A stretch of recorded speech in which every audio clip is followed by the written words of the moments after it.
أهداف الكلاسيكو التي تبشر بكل تأكيد بموسم مثير في الليغا.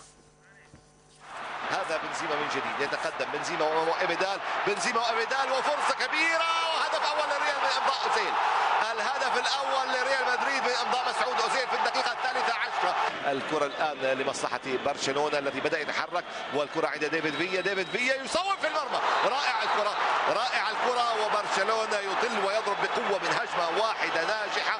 يسجل ديفيد فيا ويحتفل على طريقته.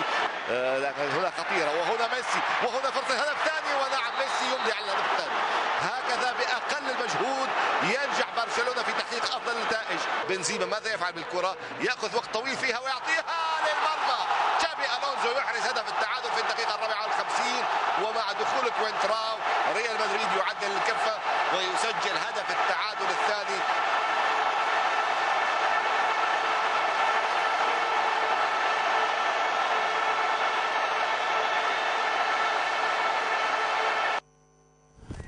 وصلنا الختام.